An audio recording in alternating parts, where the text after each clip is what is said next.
Hey, what's happening? Happy Monday. My name is Toto Marengula and here are your news updates. Johannesburg Metro Police Department officers have been praised after assisting in rescuing a young man who was minutes away from committing suicide. The Northwest government has provided a lengthy response clarifying its expenditure of 780,000 rands on 20 donkey-drawn carts for villages. And a teenager has made history after becoming the first transgender person to win a Miss America beauty pageant. Let's get right into it. It's Mzansi in 5.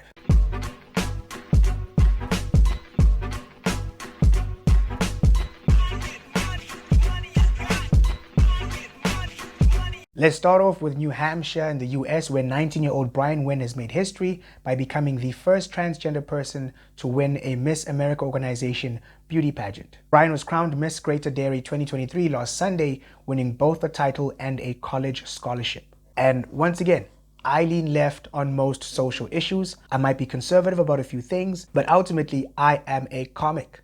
I tell and I write over-intellectualized poop jokes for a living, and I find this shit hilarious. First of all, I love the fact that she or they kept the name Brian, because for the most part, we can always put a face to someone's name. If someone says Karen, there's an immediate reaction in your mind where you have a clear idea of what Karen looks like and what Karen dresses like. If someone's name is Gert, you don't have to meet Gert to know that Gert probably loves to wear khaki shorts and big ass boots. So when the name Brian came to mind, I immediately thought, yeah, that's a Brian. It's also quite funny because for over a century, beauty pageants have been won on the merit of outer beauty, despite competition organizers doing the best they can to disprove this theory by constantly trying to ask what they deem to be thought-provoking questions. Some polls have shown a fifth of Americans can't locate the U.S. on a world map. Why do you think this is?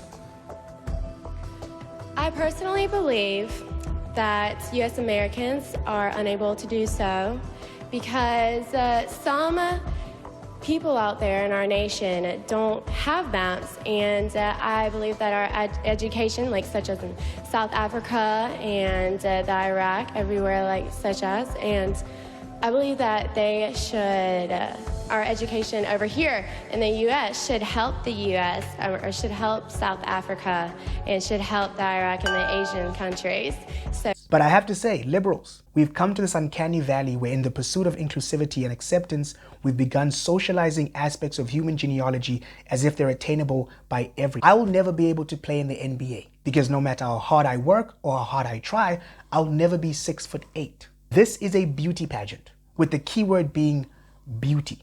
And yes, I'll go with the axiomatic idea that everyone is beautiful, but not everyone is Beyonce beautiful. Not everyone is supermodel beautiful, regardless of gender or orientation. The same way that not every man is Jason Momoa tall or Michael B. Jordan handsome. And these young girls spend their entire lives working their asses off, going to the gym, watching what they eat, so they can attain a superhuman level physique or beauty. Just so Brian can come through and go, yo, what's up? My name is Brian. I like pizza, donuts, and ice cream. I'm a woman. If you don't believe me, you can suck my dick. Jokes aside, this isn't about orientation or gender like I said. I would find it just as funny if the guy in the middle had won that bodybuilding competition. Because on either side of him are two people who have probably spent most of their lives to maintain a certain physique, a certain diet, only to find themselves sharing the stage with an anorexic snowman. Moving on. The Northwest government has provided a lengthy statement clarifying its expenditure of 780,000 rands on 20 donkey-drawn carts for villages. This is in response to social media reports that questioned the legitimacy of the money spent on said carts. According to the Northwest Department of Community Safety and Transport Management, MEC Selo Lihari handed the carts to 20 beneficiaries of Dibono and Manawana villages outside Mahikeng, most of whom are women, in line with the National Land Transport Act. This seeks to alleviate challenges faced by rural communities. The carts were manufactured in Lonely Park in Mafikeng, and there had been a skills transfer to some of the beneficiaries. As part of the contract with the department, the service provider will maintain the carts for the next 3 years at no cost to owners. The 20 carts were procured for a total of 780,000 rands, inclusive of the 3-year maintenance plan.